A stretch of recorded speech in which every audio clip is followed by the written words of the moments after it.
ದೇವೇಗೌಡರು ಯಾವತ್ತೂ ಏನನ್ನೂ ಸುಲಭವಾಗಿ ಪಡೆದವರಲ್ಲ. ಅವರು ಅಧಿಕಾರವನ್ನು ಸುಲಭವಾಗಿ ಪಡೀಲಿಲ್ಲ, ಹೆಸರನ್ನು ಸುಲಭವಾಗಿ ಪಡೀಲಿಲ್ಲ, ಅಭಿನಂದನೆಯನ್ನು ಸುಲಭವಾಗಿ ಪಡೀಲಿಲ್ಲ. ಎಲ್ಲಕ್ಕೂ ಶ್ರಮಿಸಿದ ವ್ಯಕ್ತಿ. ದೇವೇಗೌಡರಿಗೆ ಕಟೌಟ್ ಕಟ್ತಾರೆ ಅಂದ್ರೆ ಅದನ್ನ ನಾಗಾಲ್ಯಾಂಡಲ್ಲಿ ಕಟ್ತಾರೆ. ದೇವೇಗೌಡರನ್ನ ಸ್ಮರಿಸ್ತಾರೆ ಅಂತ ಹೇಳಿದ್ರೆ ಕಾಶ್ಮೀರದ ಜನ ಸ್ಮರಿಸ್ತಾರೆ. ಕರ್ನಾಟಕದ ಯಾವುದೇ ರಾಜಕಾರಣಿ ಅವರಿಂದ ಉಪಯೋಗವನ್ನು ಪಡೆದು ದೊಡ್ಡವರಾಗಿ ಮಂತ್ರಿಯಾಗಿ ದುಡ್ಡು ಮಾಡದಂತವ್ರು ಮಾತಾಡ್ತಾ ಇರೋದಲ್ಲ. ಒಬ್ಬ ಫರೂಕ್ ಅಬ್ದುಲ್ಲಾ ಮಾತನಾಡ್ತಾ ಇರೋದು. ಫರೂಕ್ ಅಬ್ದುಲ್ಲಾ ಅವ್ರಿಗೂ ಕರ್ನಾಟಕಕ್ಕೂ ಇಮಾಮ್ ಸಾಬಿಗೂ ಗೋಕುಲಾಷ್ಟಮಿಗೂ ಇರುವಂತಹ ಸಂಬಂಧ. ಸರ್, ಸಾಹೇಬ್ರು ಲೋನ್ ವೇವರ್ ಮಾಡಿದ್ರಿಂದ ನಮ್ಮ ತಂದೆಯವ್ರಿಗೆ ಉಪಯೋಗ ಆಯ್ತು. ನಾನು ಮುಂದಕ್ಕೆ ಬಂದೆ, ನಾನು ಓದಿದೆ, ಮುಂದೆ ಬಂದೆ, ಸರ್ಕಾರದ ಕೆಲಸಕ್ಕೆ ಸೇರಿದೆ. ಅಂಥವರ ಕಾರಣ ನಾನು ಇವತ್ತು ಚಾಲನೆ ಮಾಡ್ತಾ ಇದ್ದೀನಿ ಅಂತ ಹೇಳಿ ಬಹಳ ಸಂತೋಷ ಪಟ್ಟಂತಹ ಒಂದು ಸಂದರ್ಭ. ಪೇಪರ್ನಲ್ಲಿ ಬಂದಿದ್ದನ್ನ, ಬಂಗಾಳಿ ಪೇಪರಲ್ಲಿ ಬಂದಿದ್ದು ಕಟ್ ಮಾಡಿ ಒಂದು ಪ್ಲಾಸ್ಟಿಕ್ ಪೇಪರಲ್ಲಿ ಸೇರಿಸಿ ಅವ್ರ ಮನೆ ದೇವರುಗಳನ್ನು ಇಡುವಂಥ ಸ್ಥಾನದಲ್ಲಿ ಇಟ್ಟಿದ್ದಾರೆ ಇವತ್ತಿಗೂ ಅಂತ ಹೇಳಿದ್ರೆ ನನ್ನ ಹತ್ರ ಅಷ್ಟೂ ಸರಕಿದೆ. ಸೊ ಹಾಗಾಗಿ 20 ನಿಮಿಷದಲ್ಲಿ ದೇವೇಗೌಡರ ಬಗ್ಗೆ ಏನು ಮಾತಾಡ್ಬೋದು ಅನ್ನೋದು ಬಹಳ ಯೋಚನೆ ಮಾಡಿದೆ. ನನಗೆ ಎಷ್ಟಾಗುತ್ತೋ ಅಷ್ಟು ಹೇಳ್ತೀನಿ. ಅದು ಏನೇ ಮಾತನಾಡಿದ್ರು ದೇವೇಗೌಡರ ಬಗ್ಗೆ ಅದು ಅಪೂರ್ಣವಾಗಿರ್ತದೆ ಅನ್ನೋದನ್ನ ಮೊದಲೇ ಒಂದು ಕೇವಿಯಟ್ ಅನ್ನು ಹಾಕಿ ನನ್ನ ಮಾತನ್ನ ಪ್ರಾರಂಭಿಸ್ತೀನಿ. ನಾನು ಇವತ್ತು ನೀವು ದೇವೇಗೌಡರನ್ನ ಸನ್ಮಾನ ಮಾಡಲಿಕ್ಕೆ 1250 ವರ್ಷದ ಹಿಂದಿನ ಒಬ್ಬ ಸಾಮ್ರಾಟನ ಹೆಸರಿನಲ್ಲಿ ಅವರಿಗೆ ಪ್ರಶಸ್ತಿಯನ್ನು ನೀವು ಕೊಡ್ತಾ ಇದ್ದೀರಿ. ನನಗೆ ಅದ್ರ ಬಗ್ಗೆ ಬಹಳ ಸಂತೋಷ ಇದೆ. ಅದಕ್ಕೆ ಅದರದೇ ಆ ಗಂಗಾ ಸಾಮ್ರಾಟ ಶ್ರೀ ಪುರುಷ ಪ್ರಶಸ್ತಿ ಅಂತ ಹೇಳಿದಾಗ ಅದಕ್ಕೆ ಅದರದೇ ಆದ ಒಂದು ಸ್ಥಾನ ಇದೆ. ಗೌಡ್ರಿಗೆ ಅಭಿನಂದನೆ ಆದದ್ದು ಬಹಳ ಕಡಿಮೆನೆ. ಅವರಿಗೆ ನೀವು ಯಾವ ರೂಪದಲ್ಲಿ ಯಾವ ಹೆಸರಿನಲ್ಲಿ ಅವರನ್ನು ನೀವು ಸನ್ಮಾನಿಸಿದರೂ ಕೂಡ ಅದನ್ನು ನಾವು ಸಂಭ್ರಮಿಸಬೇಕು ಮತ್ತು ಸ್ವಾಗತಿಸಬೇಕು. ಅದೆಲ್ಲವೂ ನಿಮ್ಮ ಪ್ರೀತಿಯ ದ್ಯೋತಕ ಅಂತ ನಾನು ತಿಳಿತೀನಿ. ಇಷ್ಟು ಮುನ್ನುಡಿಯನ್ನು ನಾನು ಯಾಕೆ ಹೇಳಿದೆ ಅಂತ ಹೇಳಿದ್ರೆ, ದೇವೇಗೌಡರು 1250 ವರ್ಷದ ಹಿಂದೆ ಆಳಿದ ಸಾಮ್ರಾಟರು ಯಾರಿದ್ರಲ್ಲ, ಗಂಗಾ ಸಾಮ್ರಾಟರು, ಅವರು ಎಷ್ಟು ಭೂಪ್ರದೇಶವನ್ನು ಆಳ್ವಿಕೆ ನಡೆಸಿದರೋ ಅದರ 1000 ಪಟ್ಟು ಹೆಚ್ಚಿನ ಭೂಪ್ರದೇಶವನ್ನು ದೇವೇಗೌಡರು ಆಳಿದ್ದಾರೆ. ಇದು ದೇವೇಗೌಡರ ಬಗ್ಗೆ ನಾವು ಹೇಳಬೇಕಾದಂಥ ಮಾತದು. ಅಂದರೆ ನಾವು ಅವರನ್ನು ಎಲ್ಲೋ ಅನೇಕ ವಿಚಾರಗಳಲ್ಲಿ ಬಹಳ ಸೀಮಿತಗೊಳಿಸ್ಬಿಡ್ತೀವಿ ದೇವೇಗೌಡರನ್ನ. ಅವರನ್ನು ನಾವು ಒಂದು ಸಣ್ಣ ಪ್ರದೇಶದ ನಾಯಕರಾಗಿ ನೋಡೋದು ಹೆಚ್ಚು, ಒಂದು ಭಾಷೆಯ ನಾಯಕರಾಗಿ ನೋಡೋದು ಹೆಚ್ಚು, ಒಂದು ಜಾತಿಯ ನಾಯಕರಾಗಿ ಪರ್ಸೀವ್ ಮಾಡೋದು ಹೆಚ್ಚು. ಆದರೆ ಅವರು ಈ ದೇಶದ ಮೂಲೆ ಮೂಲೆಗಳಲ್ಲಿ ಕೂಡ ಹೆಸರು ಮಾಡಿದಂತಹ ಒಬ್ಬ ಧೀಮಂತ, ಒಬ್ಬ ಮುತ್ಸದ್ದಿ. ನಾನು ಇದನ್ನ ಹೊಗಳಿಕೆಯ ಮಾತಾಗಿ ಹೇಳ್ತಾ ಇಲ್ಲ.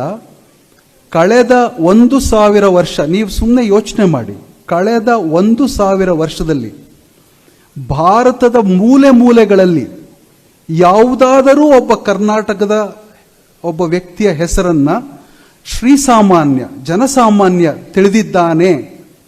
ಒಬ್ಬ ಕನ್ನಡಿಗ, ಒಬ್ಬ ಕರ್ನಾಟಕದ ಮೂಲದ ಪ್ರದೇಶದ ಒಬ್ಬ ವ್ಯಕ್ತಿಯ ಹೆಸರು ಭಾರತದ ಯಾವುದೇ ಮೂಲೆಯಲ್ಲಿ ತಿಳಿದಿದ್ದಾನೆ ಅಂತ ಅಂದ್ರೆ ಅದು ದೇವೇಗೌಡರದು ಮಾತ್ರ. ನೀವು ಇದನ್ನ 1000 ವರ್ಷದ ಹಿಂದಕ್ಕೂ ತಗೊಂಡು ಹೋಗ್ಬೋದು, ಅದಕ್ಕೂ ದೇವೇಗೌಡರು ಸಾಕ್ಷಿ ಆಗ್ತಾರೆ. ಸೊ ಇದು ದೇವೇಗೌಡರ ಪ್ರಭೆ ಮತ್ತು ಅವರ ವರ್ಚಸ್ಸು. ಅವರು ಸುಮ್ಮನೆ ಈ ದೇಶದ ಪ್ರಧಾನಿಯಾದರೂ, ಈ ದೇಶದ ಚರಿತ್ರೆಯ ಭಾಗ ಆದರೂ, ಆದ್ರಿಂದ ಜನ ಅವರ ಹೆಸರನ್ನ ತಿಳ್ಕೊಂಡಿರಬಹುದು ಅಂತ ನೀವು ತಿಳಿದಿದ್ರೆ ಅದಕ್ಕೆ ನಾವು ಸ್ವಲ್ಪ ಕರೆಕ್ಷನ್ ಅನ್ನು ಮಾಡ್ಕೋಬೇಕಾಗತ್ತೆ. ದೇವೇಗೌಡರು ಯಾವತ್ತೂ ಏನನ್ನೂ ಸುಲಭವಾಗಿ ಪಡೆದವರಲ್ಲ. ಅವರು ಅಧಿಕಾರವನ್ನು ಸುಲಭವಾಗಿ ಪಡೀಲಿಲ್ಲ, ಹೆಸರನ್ನು ಸುಲಭವಾಗಿ ಪಡೀಲಿಲ್ಲ, ಅಭಿನಂದನೆಯನ್ನು ಸುಲಭವಾಗಿ ಪಡೀಲಿಲ್ಲ. ಎಲ್ಲಕ್ಕೂ ಶ್ರಮಿಸಿದ ವ್ಯಕ್ತಿ. 93 ವರ್ಷದ ಈ ಇಳಿ ವಯಸ್ಸಿನಲ್ಲೂ ಅರ್ಧ ಗಂಟೆ ಮುಂಚೆ ನೀವು ಅವರ ಟ್ವಿಟರ್ ಖಾತೆಯನ್ನು ತೆಗೆದು ನೋಡಿದ್ರೆ ಪ್ರಧಾನಮಂತ್ರಿಗಳಿಗೆ, ಕೇಂದ್ರದ ಅಗ್ರಿಕಲ್ಚರ್ ಮಿನಿಸ್ಟರ್ಗೆ ಒಂದು ಪತ್ರ ಬರೆದಿದ್ದಾರೆ ಅವರು. ಏನು ಅಂತ ಹೇಳಿದ್ರೆ, ಇಲ್ಲಿನ ಮಾವು ಬೆಳೆಗಾರರಿಗೆ ಏನು ತೊಂದರೆ ಆಗ್ತಾ ಇದೆ, ಏನು ನಷ್ಟ ಆಗ್ತಾ ಇದೆ, ನೀವು ಅವ್ರಿಗೆ ಹೆಂಗೆ 93 ವರ್ಷದ ಒಬ್ಬ ವ್ಯಕ್ತಿಗೆ ನಾವು ಈ ವಯಸ್ಸಿನಲ್ಲೇನೆ ತಟ್ಟಾಡ್ತಾ ಇರ್ತೀವಿ. 93 ವರ್ಷದ ಒಬ್ಬ ವ್ಯಕ್ತಿಗೆ ಅದು ರಾಜಕಾರಣ ಅಲ್ಲ, ಅದು ರಾಜಕಾರಣ ಅಂತ ಕರೆದ್ರೂ ಕೂಡ ಸರಿನೇ. ಯಾಕಂದ್ರೆ ಒಳ್ಳೆಯ ರಾಜಕಾರಣದಿಂದ ಮಾತ್ರ ಒಳ್ಳೆಯ ಪ್ರಜಾಪ್ರಭುತ್ವ ಹುಟ್ಲಿಕ್ಕೆ ಸಾಧ್ಯ. ಸೊ ದೇವೇಗೌಡರದು ಒಳ್ಳೆಯ ರಾಜಕಾರಣ, ಕೆಟ್ಟ ರಾಜಕಾರಣ ಅಲ್ಲ. ಸದಾ ಜನರ ಮನಸ್ಥಿತಿಯನ್ನ ಅರಿಯೋದು, ಅದನ್ನ ತೆಗೆದುಕೊಂಡು ಹೋಗಿ ದೆಹಲಿಯಲ್ಲಿ ಮಾತನಾಡೋದು, ಜನರ ನಡುವೆ ಅದನ್ನು ತೆಗೆದುಕೊಂಡು ಹೋಗಿ ಹಿಡೋದು. ಈಗ ನೀವು ಕಳೆದ ಈ ಹೊಸ ಪಾರ್ಲಿಮೆಂಟ್ನಲ್ಲೇ ನೋಡಿ, ನೀವು ಸುಮ್ಮನೆ ಸ್ಟ್ಯಾಟಿಸ್ಟಿಕಲ್ ಎಲಿಮೆಂಟ್ ಅನ್ನು ನಾನು ಹೇಳೋದಾದ್ರೆ, ಕರ್ನಾಟಕದ 28 ಲೋಕಸಭಾ ಸದಸ್ಯರಿದ್ದಾರೆ, ಮಿಕ್ಕ ಒಂದು 8-10 ಜನ ರಾಜ್ಯಸಭೆ ಸದಸ್ಯರಿರಬಹುದು. ಇವರು ಎಲ್ಲರೂ ಎಷ್ಟು ಮಾತಾಡಿದಾರೋ ಅದರ 3 ಪಟ್ಟು ದೇವೇಗೌಡರು ಪಾರ್ಲಿಮೆಂಟಲ್ಲಿ ಮಾತಾಡಿದ್ದಾರೆ. ಇದು ನಾನು ಉತ್ಪ್ರೇಕ್ಷೆ ಮಾಡ್ತಾ ಇಲ್ಲ, ನೀವು ನಿಮ್ಗೆಲ್ರಿಗೂ ಅದರ ಪಾರ್ಲಿಮೆಂಟಿನ ವೆಬ್ಸೈಟ್ ಗೊತ್ತಿದೆ, ನೀವು ಅದನ್ನು ತೆಗೆದು ನೋಡಿ. ಅಂದರೆ ನಾನು ಯಾಕೆ ಹೇಳ್ತಿದ್ದೀನಿ ಅಂತ ಹೇಳಿದ್ರೆ, ನೀವಿವತ್ತು ಅವರನ್ನು ಗಂಗಾ ಸಾಮ್ರಾಟ, ಶ್ರೀ ಪುರುಷ ಅಂತೆಲ್ಲ ನೀವು ಅವರನ್ನು ಸ್ಮರಿಸ್ತಾ ಇದ್ದೀರಿ.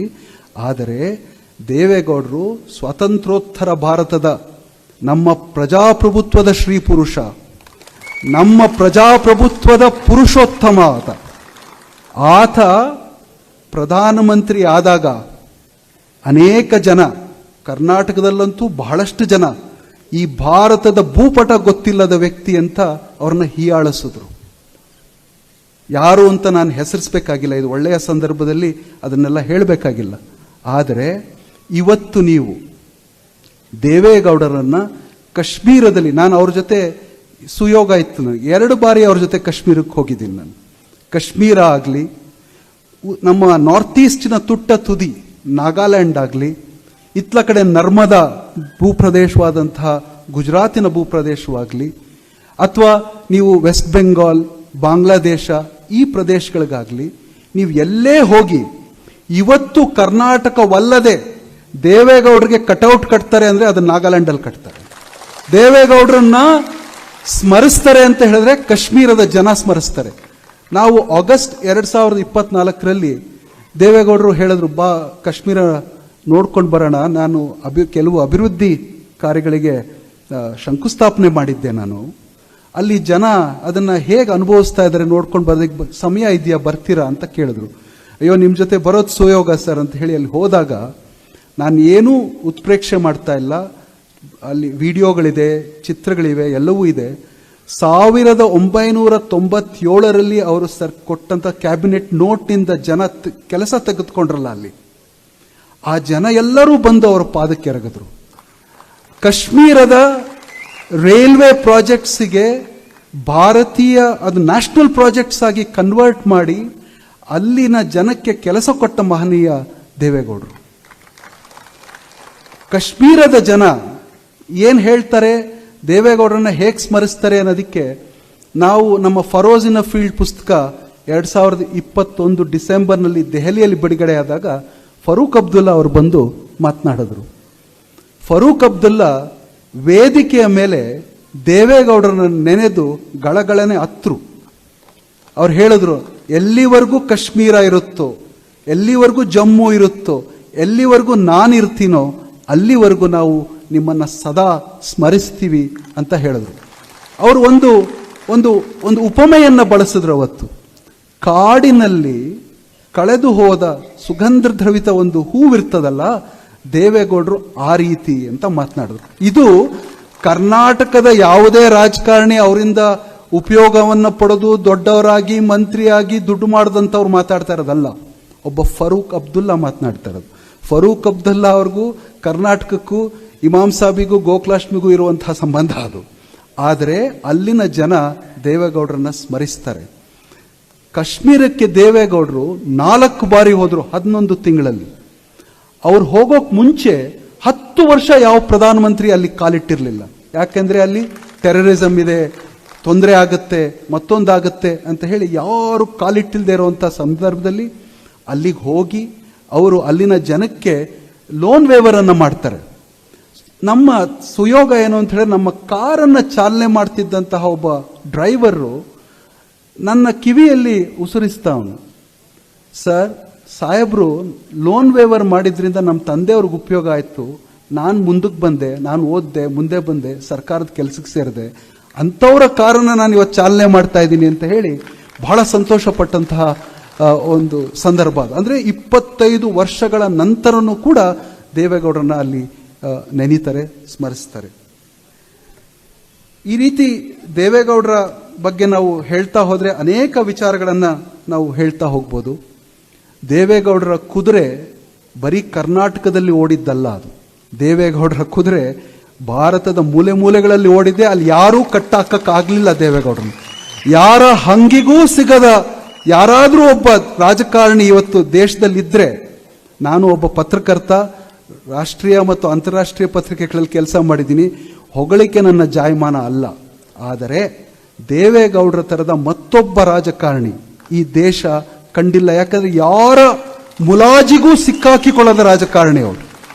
ನನ್ನ ಪುಸ್ತಕ ಬಂದಾಗ ನಾನು 3 ಶಬ್ದಗಳಲ್ಲಿ ದೇವೇಗೌಡರನ್ನ ಪರಿಚಯಿಸ್ಲಿಕ್ಕೆ ಪ್ರಯತ್ನ ಪಟ್ಟೆ. BBC-ನವ್ರು ಕೇಳಿದ್ರು ನನಗೆ, if you would like to describe mister Deve Gowda, how would you describe him ಅಂತ. ಸೊ ಅದು ಚುಟುಕವಾಗಿ ಉತ್ತರ ಕೊಡಬೇಕಿತ್ತು. ಸೊ ನಾನೇನು ಹೇಳಿದೆ ಅಂದರೆ, he is a man who became the prime minister of one of the largest democracies without pelf, pedigree or patronage. pelf ಅಂದ್ರೆ ಈ ದುಡ್ಡಿನ ಸಹಾಯದಿಂದ ಅವರು ಪ್ರಧಾನಮಂತ್ರಿ ಆಗಲಿಲ್ಲ. ಪೇಟ್ರನೇಜ್ ಅಂದ್ರೆ ಯಾರದೋ ಕೃಪಾ ಕಟಾಕ್ಷೆಯಿಂದ ಅವರು ಪ್ರಧಾನಮಂತ್ರಿ ಆಗಲಿಲ್ಲ.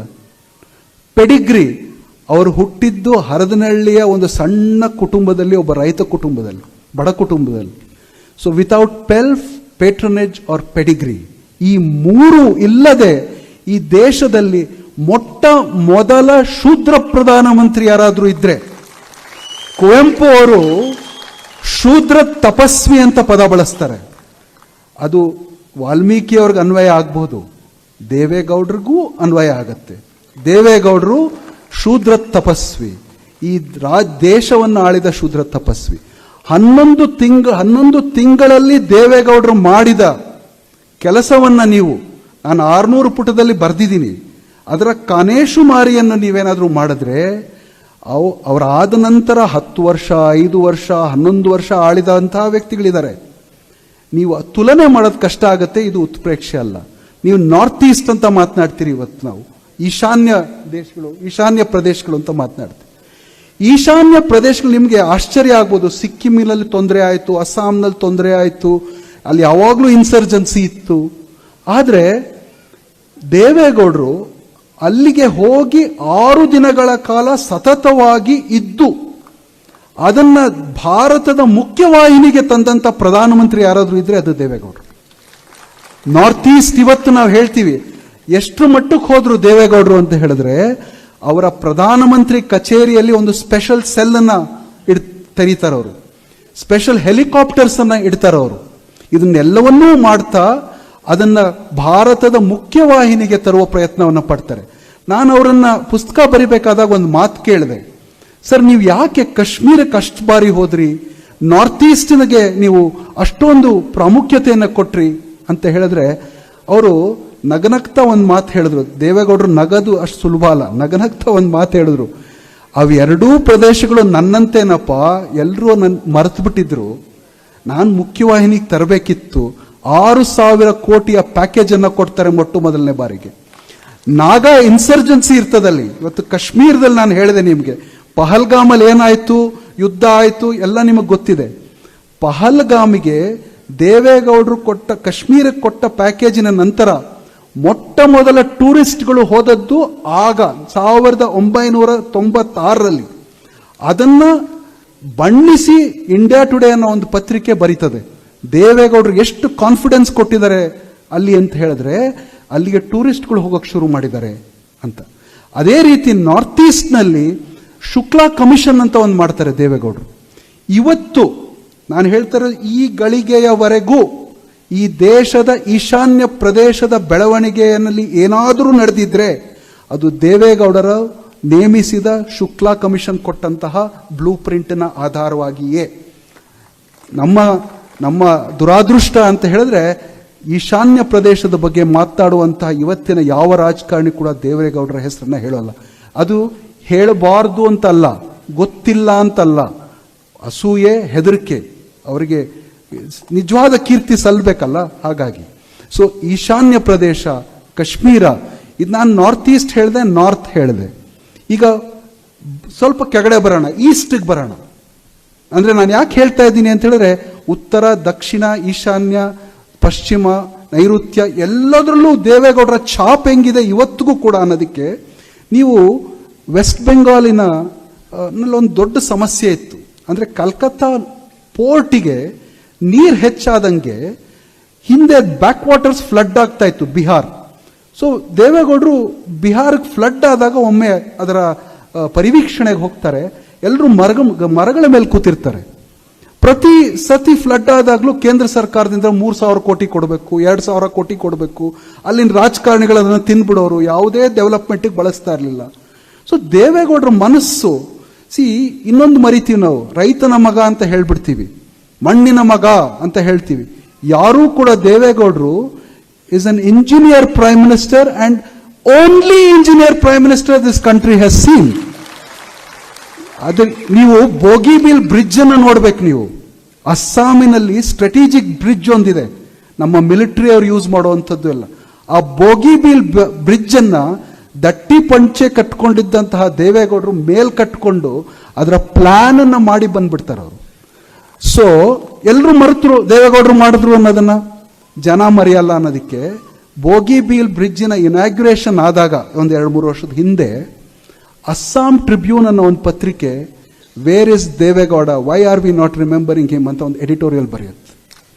ಅಂದ್ರೆ ದೇವೇಗೌಡರು ಮಾಡಿದ್ದು ದೇವೇಗೌಡರನ್ನ ಕರೆಸಿ ಅಂತ ಬರೆಯುತ್ತದೆ ಪತ್ರಿಕೆ. ಅಂದ್ರೆ ಜನಮಾನಸದಲ್ಲಿ ಉಳಿದಾಗ ನಮಗೆ ಈ ಪತ್ರಿಕೆಗಳ ಹಂಗು, ಮಾಧ್ಯಮದ ಹಂಗು ಬೇಕಾಗೋಲ್ಲ.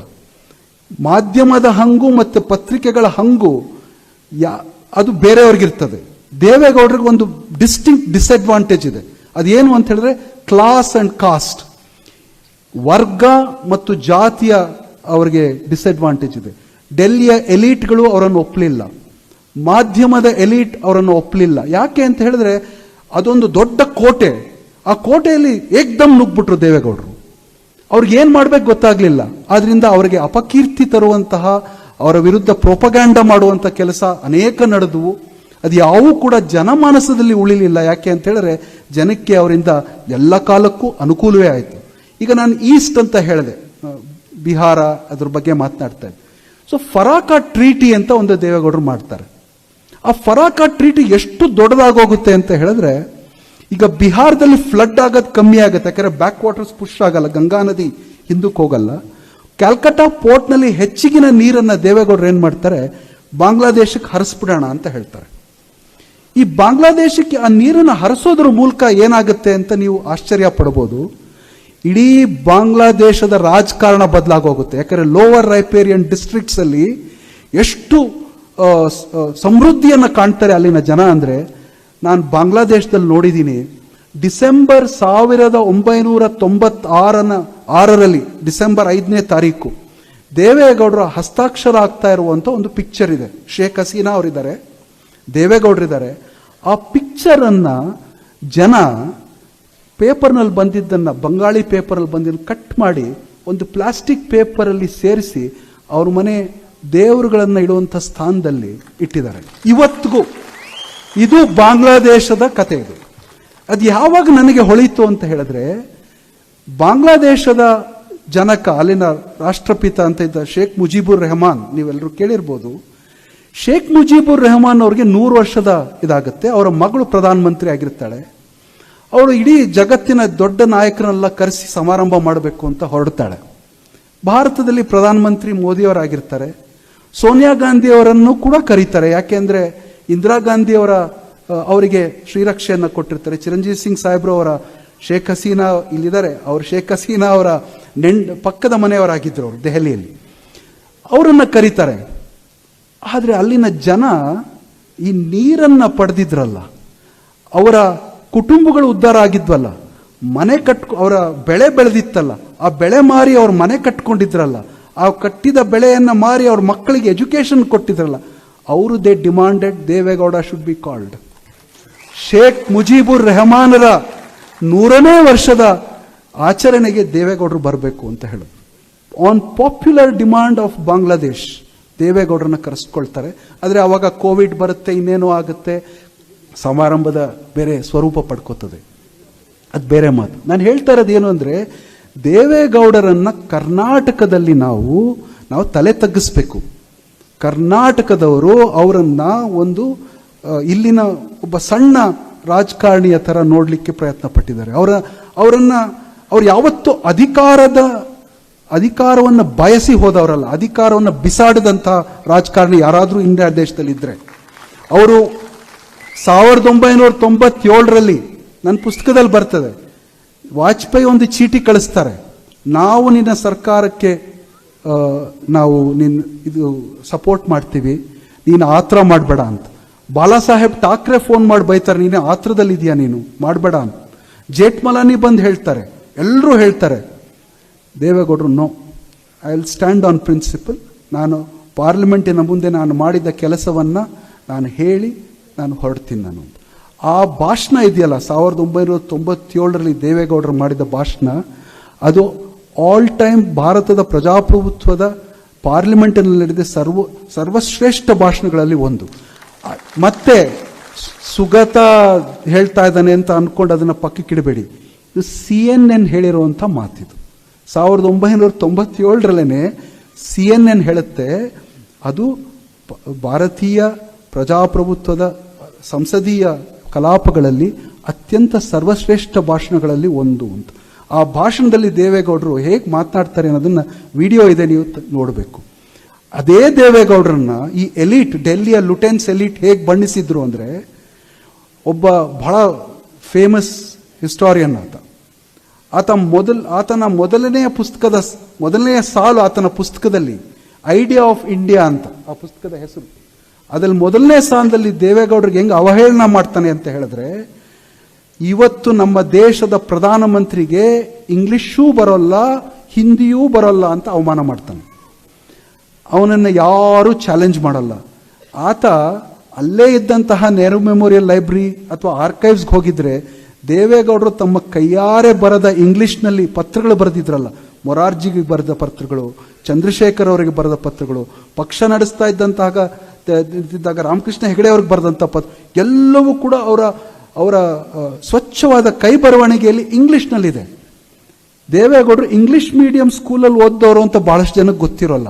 ಅವರ ತಂದೆ ಅದು ಅವ್ರಿಗೆ ಏನು ಅನ್ನಿಸ್ತೋ ಏನೋ ಗೊತ್ತಿಲ್ಲ, ನನ್ನ ಮಗ ಇಂಗ್ಲಿಷ್ ಓದಬೇಕು ಅಂತೇಳಿ ಇಂಗ್ಲಿಷ್ ಮಾಧ್ಯಮಕ್ಕೆ ಸೇರಿಸ್ತಾರೆ ಅವರನ್ನು. ಸೊ ದೇವೇಗೌಡರು ಆ ರೀತಿಯಾದ ಅವಮಾನಗಳಿಗೆ, ಹ್ಯುಮಿಲಿಯೇಷನ್, ಯಾಕೆ ಅಂದರೆ ಅವ್ರಿಗೆ ಆ ವರ್ಗ ಬಲ ಇರಲಿಲ್ಲ, ಕಲ್ಚರಲ್ ಕ್ಯಾಪಿಟಲ್ ಅಂತೀವಿ ಇಂಗ್ಲಿಷ್ನಲ್ಲಿ, ಅದಿರಲಿಲ್ಲ, ಜಾತಿ ಬಲ ಇರಲಿಲ್ಲ. ನಾವು ಕರ್ನಾಟಕದ ಇಲ್ಲಿ ಅನೇಕ ಜನ ಅವರಿಂದ ಎಲ್ಲ ಪಡೆದಿರ್ತಾರೆ, ಆದರೆ ಅವರಿಗೆ ಪ್ರಧಾನಮಂತ್ರಿಯಾಗಿ ಇವತ್ತು ನೀವು ಅಭಿನಂದನೆ ಮಾಡ್ತಾ ಇರೋದು ಎಷ್ಟು ದೊಡ್ಡ ವಿಚಾರ ಅಂತ ಹೇಳಿದ್ರೆ, ಅವ್ರು ಒಂದು ದಿವಸ ಭಾಳ ನಾವಿಬ್ಬರೇ ಕೂತು ಮಾತನಾಡ್ತಿದ್ದಾಗ ದೆಹಲಿ ಅವ್ರ ಮನೆಯಲ್ಲಿ ಒಂದು ಮಾತು ಹೇಳಿದ್ರು, ರಾಜು, ನಾನು ಬೆಂಗಳೂರಿಂದ ದೆಹಲಿಗೆ ಮೇ 31ನೇ ತಾರೀಕು ವಿಶೇಷ ವಿಮಾನದಲ್ಲಿ ಹಾರದ್ನಲ್ಲ ಪ್ರಧಾನಮಂತ್ರಿಯಾಗಿ, ಇದು ಸ್ವೆರಿಂಗ್ ಇನ್ ಸೆರೆಮನಿಗೆ, ಅದಕ್ಕೆ ಮುಂಚೆ ನನ್ನ ಯಾವ ಕ್ಯಾಬಿನೆಟ್ ಕೊಲೀಗ್ ಆಗಲಿ ಯಾರೇ ಆಗಲಿ ಒಂದೇ ಒಂದು ಚಹಾ ಕೂಟ ಏರ್ಪಡಿಸಲಿಲ್ಲ. ನಾನು ಅಧಿಕಾರ ಕಳ್ಕೊಂಡಾಗ ಯಾರು ಒಂದು ದಿವಸ ಅಲ್ಲಿ ಉಳಿದು ಗೌಡ್ರೆ ಬೇಜಾರು ಪಡಬೇಡಿ ಅಂತ ಹೇಳಲಿಲ್ಲ. ನಾನು ಅಂಥ ತಪ್ಪು ಏನು ಮಾಡಿದ್ದೀನಿ ಅಂತ ಕೇಳಿದ್ರು. ಅಂದರೆ ದೇವೇಗೌಡರ ಧಾರಣ ಶಕ್ತಿ, ಅವರ ನೋವು, ಅವರಿಗೆ ಸಿಟ್ಟು ಬೇರೆಯವ್ರಿಗೆ ಬರೋ ರೀತಿ ಬರೋಲ್ಲ. ಅವರು ಅಂತರ್ಮುಖಿ. ಅವ್ರಿಗೆ ಸಿಟ್ಟು ಬಂದರೆ, ಕೋಪ ಬಂದರೆ ಒಳಗೆ ನುಗ್ಕೊಂಡ್ಬಿಡ್ತಾರೆ. ಅವರು ಹಾಗೇ ಸ್ತಬ್ಧವಾಗಿ ಕೂತ್ಬಿಡ್ತಾರೆ. ಆ ಥರ ಅನೇಕ ನೋವನ್ನು ಇದನ್ನು ಸಹಿಸಿ 93 ವರ್ಷದ ಬಾಳ್ವೆ ಇದೆಯಲ್ಲ, ಅದು ಸಾಮಾನ್ಯವಾದ ಬದುಕಲ್ಲ. ಇನ್ನು ಮುಂದೆ ಆದರೂ ಕರ್ನಾಟಕದ ಜನತೆ ಅವರು ಎಷ್ಟು ದೊಡ್ಡವರು ಅಂತ ತಿಳಿಯುವಂಥ ಕಾಲ ಬರಲಿ ಅಂತ ನಾನು ಪ್ರಾರ್ಥಿಸ್ತೀನಿ. ಇನ್ನೊಂದು 2 ಮಾತು ಹೇಳಿ ನನ್ನ ಮಾತನ್ನು ಮುಗಿಸ್ತೀನಿ. ದೇವೇಗೌಡರ ಬಗ್ಗೆ ಈಗ ಪ್ರಸ್ತಾಪ ಮಾಡ್ತಾ ಅವರ ನೀರಾವರಿಯ ಬಗ್ಗೆ ಮಾತನಾಡಿದ್ರು. ಈಗ ನಾವು ಬೆಳಿಗ್ಗೆ ಅಂದರೆ ಭಕ್ತಿಯಿಂದ ನಡೆದುಕೊಳ್ಳುವಂತಹ ಜನ ಒಂದು ಸ್ತೋತ್ರವನ್ನು ದಿನ ಬೆಳಿಗ್ಗೆ ಹೇಳ್ತಾರೆ. ಪ್ರಾರ್ಥನೆ ಮಾಡ್ತಾ ಕೈಯಲ್ಲಿ ಆಪೋಷಣೆಯನ್ನು ಪಡಿತಾ ಕೈಯಲ್ಲಿ ನೀರನ್ನಿಟ್ಟುಕೊಂಡು ಗಂಗೇಚ ಯಮುನೆ ಚೈವ ಗೋದಾವರಿ ಸರಸ್ವತಿ ನರ್ಮದೇ ಸಿಂಧು ಕಾವೇರಿ ಜಲಸ್ಮಿನ್ ಸನ್ನಿಧಿಂ ಕುರು ಅಂತ ನಾವು ಕೈಯಲ್ಲಿ ಆಪೋಷಣೆ ಇಟ್ಕೊಂಡು ಈ ಎಲ್ಲ ನದಿಗಳ ಒಂದು ಸಾರ ಈ ನನ್ನ ಕೈಯಲ್ಲಿರುವ ಈ ನೀರಲ್ಲಿರಲಿ ಅಂತ ಹೇಳಿ ಆಪೋಷಣೆ ಮಾಡ್ತೀವಿ. ಇನ್ನೊಂದು ನಿಮ್ಗೆ ಆಶ್ಚರ್ಯ ಆಗುವಂಥ ವಿಚಾರ, ಇಲ್ಲಿ ಯಾವ್ಯಾವ ನದಿಗಳನ್ನು ಹೆಸರಿಸಿದಿರೋ ಭಾರತ ದೇಶದ ಸ್ವಾತಂತ್ರ್ಯೋತ್ತರ ಚರಿತ್ರೆಯಲ್ಲಿ ಆ ಎಲ್ಲ ನದಿಗಳ ಆಗುಹೋಗಳನ್ನು ಒಂದು ಕಾಲಘಟ್ಟದಲ್ಲಿ ನಿರ್ವಹಿಸಿದ ಭಾರತದ ಏಕೈಕ ಪ್ರಧಾನಮಂತ್ರಿ ಯಾರಾದರೂ ಇದ್ದರೆ ಅದು ದೇವೇಗೌಡರು. ನರ್ಮದಾ ಸಿಂಧು ಕಾವೇರಿ ಅಂತೂ ನಿಮಗೆ ತಿಳಿದೇ ಇದೆ. ನರ್ಮದಾ ಮೋದಿಯವರ ನಾಡಿನಲ್ಲಿ ಇವತ್ತು ಅವರಿಗೆ ಸರ್ದಾರ್ ಸರೋವರ್ ಡ್ಯಾಮಿನ ಎತ್ತರ ಜಾಸ್ತಿ ಆಗಬೇಕು ಅಂತ ಹೇಳಿದ್ರೆ ಅದಕ್ಕೆ ದೇವೇಗೌಡರು ಕಾರಣ. ದೇವೇಗೌಡರು ಮೋದಿಯವರು ಪ್ರಧಾನಿಯಾದಾಗ ಅವ್ರಿಗೆ ಒಂದು ಸಣ್ಣ ಕುಚೇಷ್ಟೆ ಮಾಡ್ತಾರೆ. ನೋಡು, ನಾನು ನಿನ್ಗೆ 2 ಅಡಿ ಏರಿಸ್ಕೊಟ್ಟೆ, ನೀನಿನ್ 2 ಅಡಿ ಏರಿಸ್ಕೊಂಡು ನೋಡೋಣ ಅಂತ ಹೇಳ್ತಾರೆ. ಅವ್ರು ಹೋಗಿ ಅನೌನ್ಸ್ ಮಾಡ್ತಾರೆ. ಅನೌನ್ಸ್ ಮಾಡಿದ ತಕ್ಷಣ ಮೊದಲು ಅದಕ್ಕೆ ಉಲ್ಟಾ ಬರೋದೇ ಅವರದೇ ಮಧ್ಯಪ್ರದೇಶದಿಂದ, ಅಲ್ಲಿಗೆ ನಿಂತೋಗುತ್ತೆ. ಇದು ದೇವೇಗೌಡರು ಏನು ಮಾಡ್ತಾರೆ ಅಂದರೆ ಎಲ್ಲ ರಾಜ್ಯಗಳ ಮುಖ್ಯಮಂತ್ರಿಗಳನ್ನೇ, ಅಂದರೆ ಗುಜರಾತು, ಮಧ್ಯಪ್ರದೇಶ, ಎಲ್ಲ ರಾಜ್ಯದ ಮುಖ್ಯಮಂತ್ರಿಗಳನ್ನು ಸೇರಿಸಿ ಅಲ್ಲಿನ ಚೀಫ್ ಇಂಜಿನಿಯರ್ಗಳನ್ನು, ಇರಿಗೇಷನ್ ಎಕ್ಸ್ಪರ್ಟ್ಸ್ನೆಲ್ಲ ಎಲ್ಲರನ್ನೂ ಕೂಡಿಸ್ಕೊಂಡು ಫೈಲನ್ನು ತಮ್ಮ ಮುಂದೆ ಇಟ್ಕೊಂಡು ಟೆಕ್ನಿಕಲ್ ಆಗಿ ಮಾತನಾಡಿ ಒಂದು ಸೊಲ್ಯೂಷನ್ ಅನ್ನು ಕೊಡ್ತಾರೆ. ಆಗ ದಿಗ್ವಿಜಯ್ ಸಿಂಗ್ ಮಧ್ಯಪ್ರದೇಶದ ಮುಖ್ಯಮಂತ್ರಿ ಆಗಿರ್ತಾರೆ. He walks out of the meeting. ಆ ಸೊಲ್ಯೂಷನ್ ಅನ್ನು ಏನು ಡ್ರಾಫ್ಟ್ ಮಾಡ್ತಾರಲ್ಲ ದೇವೇಗೌಡರು, ಅದು ಹೇಗೆ ಫರಾಕಾದಲ್ಲಿ ಜ್ಯೋತಿ ಬಸು ಹೆದರ್ ಬಿಡ್ತಾರೆ, ನೀವು ನೀರನ್ನು ಬಾಂಗ್ಲಾದೇಶಕ್ಕೆ ಬಿಟ್ರೆ ನನಗೆ ಅಧಿಕಾರ ಹೊಟ್ಟೋಗುತ್ತೆ ದೇವೇಗೌಡ್ರೆ ಅಂತ.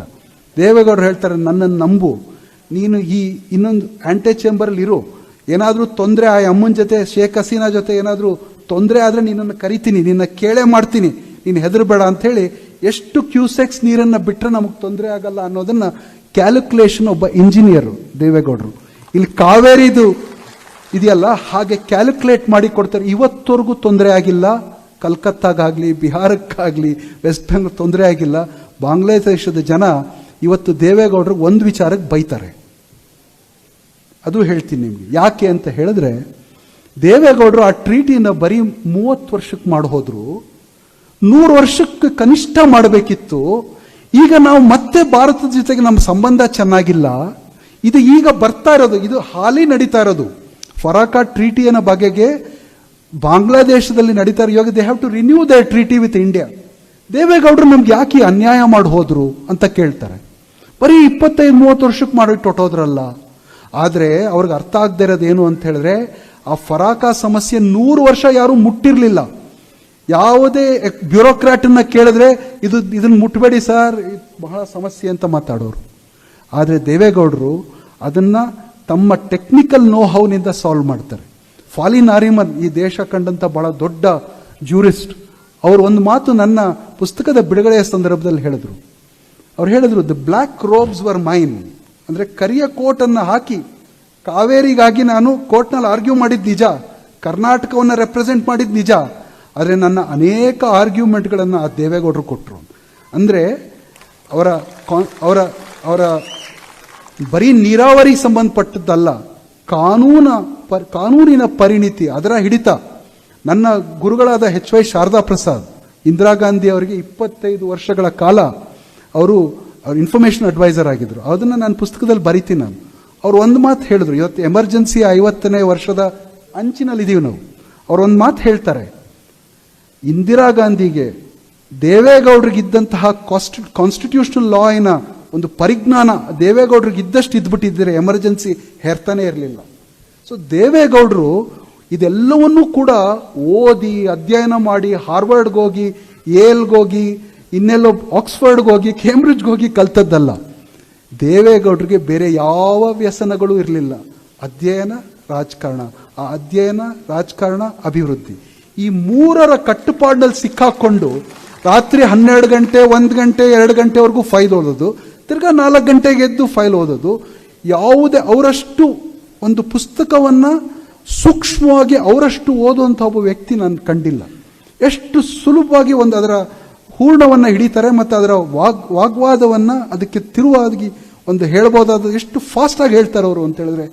ಈಗ ಸ್ವಲ್ಪ ಅವ್ರಿಗೆ ವಯಸ್ಸಾಗಿದೆ, ಓದೋದು ಕಮ್ಮಿ ಆಗಿರ್ಬೋದು, ಬಟ್ ಅವರ ಪ್ರಾಯದಲ್ಲಿ 80 ವಯಸ್ಸಿನ ನಾನು ನೋಡಿದಾಗ ಅವ್ರಿಗೆ 85 ಹತ್ರ ಆದಾಗ ಅವ್ರಿಗೆ ಆ ಥರದ ಇದು ಎಲ್ಲಿಂದ ಬಂದಿದೆ ಅಂತ ಕೇಳಿದಾಗ ದೇವೇಗೌಡರು ನನಗೆ ಗೊತ್ತಿಲ್ಲಪ್ಪ ಅಂತ ಹೇಳ್ತಾರೆ. ನಾನು ದೈವದಲ್ಲಿ ಅಷ್ಟು ನಂಬಿಕೆ ಇಟ್ಟವನಲ್ಲ. ದೇವೇಗೌಡರು ಮಹಾ ಭಕ್ತಿಯಿಂದ ಅವರು ದೇವರ ಸ್ತುತಿಯನ್ನು ಮಾಡುವಂತಹ ವ್ಯಕ್ತಿಯವರು. ಆದರೆ ದೇವೇಗೌಡರನ್ನ ನಾವು ಕೇಳಿದ್ರೆ, ನೀವು ಯಾವ ಕಾರಣಕ್ಕಾಗಿ ನೀವು ಈ ರೀತಿಯಾಗಿ ನಡ್ಕೋತೀರಿ ಅಂತ ಹೇಳಿದ್ರೆ, ನನಗೆ ಗೊತ್ತಿಲ್ಲಪ್ಪ, ದೇವ್ರು ಏನೋ ಮಾತಾಡ್ತಾನೆ, ಏನೋ ಆಗೋಗುತ್ತೆ ಅಂತ ಹೇಳ್ತಾರೆ. ಎಂದೂ ಕೂಡ ಅವರು ಇದು ನನ್ನಿಂದ ಆದದ್ದು, ಇದು ನಾನು ಮಾಡಿದೆ ಅನ್ನುವ ಯಾವುದೇ ಸಂದರ್ಭದಲ್ಲೂ ಕೂಡ ದೇವೇಗೌಡರು ಮಾಡ್ತಾ ಇದ್ದನ್ನು ನಾನು ಕಂಡಿಲ್ಲ. ದೇವೇಗೌಡರು ಬಹಳ ದೊಡ್ಡ ಜೀವ ಅಂತ ಕರೆದಿದ್ದೀನಿ ನಾನು. ದೊಡ್ಡ ಜೀವ ಅಂತ ಅವ್ರನ್ನ ನಾನು ಕರೆದ ಮೇಲೆ ಪಾಪ ನಾರಿಮನ್ನವರು ಕೂಡ ದೊಡ್ಡ ಜೀವ ಅಂತ ತೊಳಕೊಂಡೇ ಮಾತಾಡೋರು. ಅವರು ಕೊನೆಗೆ ಆ ಪುಸ್ತಕ ಬಿಡುಗಡೆ ಆದ ಮಾರನೇ ದಿವಸ ದೇವೇಗೌಡರ ಹತ್ರ ಆ ಪತ್ರ ಇದೆ, ಅದು ಆರ್ಕೈವ್ಸ್ಗೆ ಸೇರಬೇಕಾದಂಥ ಪತ್ರ. ನೀನು ಹೇಗೆ ಈ ದೇಶದ ಎಲ್ಡರ್ ಸ್ಟೇಟ್ಸ್ಮನ್ ಅಂತ ನಾರಿಮನ್ನವರು ದೇವೇಗೌಡರು ಪತ್ರ ಬರೀತಾರೆ. ನಾನು ದೇವೇಗೌಡರಿಗೆ ಹೇಳಿದೆ, ಸರ್ ಅದನ್ನು ಜೆರಾಕ್ಸ್ ಮಾಡಿ ಇಟ್ಕೋತ. ಅವರಿಗೆ ನಾಚಿಕೆ, ನಾರಿಮನ್ ಅಷ್ಟೊಂದು ಹೊಗಳು ಬಿಟ್ಟಿದ್ದಾರೆ, ಅದನ್ನ ಎಲ್ಲಪ್ಪ ಯಾರಿಗೂ ತೋರಿಸ್ಬೇಡ ಅಂತ ಹೇಳ್ತಾರೆ. ತೋರಿಸಿ ಎತ್ತಿಟ್ಕೊಂಡ್ಬಿಟ್ರು. ಆ ಥರದ ದೇವೇಗೌಡರು ಅವರು. ಸೊ ಇದು ನಮ್ಮ ಯೋಗ ಅವರ ನಮ್ಮ ಕಾಲಮಾನದಲ್ಲಿ ನಮ್ಮ ನಡುವೆ ಇಷ್ಟು ದೊಡ್ಡವರಾಗಿ ನಮ್ಮೆಲ್ಲರನ್ನೂ ಆಶೀರ್ವದಿಸುತ್ತಾ ಈ ದೇಶದ ಆಗುಹೋಗನ್ನು ಬಹಳ ಸೂಕ್ಷ್ಮವಾಗಿ ಗಮನಿಸ್ತಾ, ಇವತ್ತು ನೋಡಿ ಕೊನೆ ಮಾತು, ಇವತ್ತು ದೆಹಲಿಯಲ್ಲಿ ನಾವು ಇಂಡಸ್ ವಾಟರ್ ಟ್ರೀಟಿ ಅಂತ ಮಾತನಾಡ್ತೀವಿ. ಇಂಡಸ್ ವಾಟರ್ ಟ್ರೀಟಿಲಿ ಎಷ್ಟು ನೀರನ್ನು ಪಾಕಿಸ್ತಾನಕ್ಕೆ ಬಿಡಬೇಕು, ಎಷ್ಟು ಬಿಡಬಾರ್ದು, ಎಷ್ಟು ಸಿಲ್ಟಿಂಗ್ ಇದೆ, ಅದನ್ನು ಎಷ್ಟು ತೆಗಿಬೇಕು, ಎಷ್ಟು ತೆಗಿಬಾರ್ದು, ಇದೆಲ್ಲದರ ಪರಿಜ್ಞಾನ ಈ ದೇಶಕ್ಕೆ ತೋರಿಸ್ಕೊಟ್ಟವರು ಕಾವೇರಿ ವಿಚಾರದಲ್ಲಿ, ಕೃಷ್ಣ ವಿಚಾರದಲ್ಲಿ ದೇವೇಗೌಡರು. ಇದು ಸತ್ಯದ ಮಾತಿದು. ಸೊ ಇಂಡಸ್ ವಾಟರ್ ಟ್ರೀಟಿಯನ್ನ ಅರ್ಥ ಮಾಡ್ಕೋಬೇಕು ಅಂದರೆ ಆ ಥರದ ಒಂದು ಚಾಣಾಕ್ಷತನ ಇರುವಂಥದ್ದು ದೇವೇಗೌಡರಿಗೆ ಮಾತ್ರ. ಅದು ಈ ದೇಶವನ್ನು ನಡೆಸೋರ್ಗೂ ಗೊತ್ತಿದೆ. ಅವರನ್ನು ಪಡಿಬೇಕಾದ ಸಲಹೆಯನ್ನು ಸರಿಯಾದ ಸಮಯದಲ್ಲಿ ಪಡಿತಾರೆ. ಇಂಡಸ್ ವಾಟರ್ ಟ್ರೀಟಿ ಈ ದೇಶದ ಡಿಫೆನ್ಸ್, ಇಲ್ಲಿ ನಡೀತಾ ಇರುವಂತಹ ತೊಂದರೆಗಳಿಗೆ ಅದನ್ನು ಒಂದು ಕೌಂಟರ್ ಆರ್ಗ್ಯುಮೆಂಟ್ ಆಗಿಟ್ಟು ಇವತ್ತು ಪಾಕಿಸ್ತಾನ ಬಹಳ ಇನ್ನು ಮುಂದೆ ಶಬ್ದವಿಲ್ಲ ಅನ್ನೋ ರೀತಿಯಲ್ಲಿ ಆಗಿದೆಯಲ್ಲ, ಅದರ ತಂತ್ರಗಾರಿಕೆ ಇದೆಯಲ್ಲ, ಇಂಡಸ್ ವಾಟರ್ ಟ್ರೀಟಿನ ಮೂಲ ತಂತ್ರಗಾರಿಕೆ, ಅದು ನಮ್ಮ ಕಾವೇರಿ ವಿಚಾರದಲ್ಲಿ, ಕೃಷ್ಣ ವಿಚಾರದಲ್ಲಿ ದೇವೇಗೌಡರು ಮಾಡಿ ತೋರಿಸ್ಬಿಟ್ಟಿದ್ದಾರೆ. ಬಹುಶಃ ಅವರ ಅಭಿಪ್ರಾಯವನ್ನು ಕೇಂದ್ರದಿಂದ ಕೇಳೂ ಇರ್ಬೋದು, ಅದು ಕಾನ್ಫಿಡೆನ್ಷಿಯಲ್ ಆದ ವಿಚಾರಗಳು ನಮಗೆ ಗೊತ್ತಿಲ್ಲ. ಇದು ನಾವು ಇಷ್ಟನ್ನು ದೇವೇಗೌಡರು ಟ್ರೀಟಿಗಳನ್ನು ಓದುವುದರಲ್ಲಿ ನಿಷ್ಣಾತರು. ಅವ್ರು ಯಾವುದೋ ಒಂದು ವಾಟರ್ ಟ್ರೀಟಿಯನ್ನು ಅವ್ರು ಓದುವ ರೀತಿ, ಇವಾಗ ತೆಹರಿಯಲ್ಲಿ ಒಂದು ಡ್ಯಾಮ್ ಕಟ್ತಾರೆ ಅವರು. ಸುಂದರ್ಲಾಲ್ ಬಹುಗುಣ ದೆಹಲಿಯ ಜಂತರ್ ಮಂತರಲ್ಲಿ ಉಪವಾಸ ಕೂತ್ಬಿಟ್ಟಿರ್ತಾರೆ.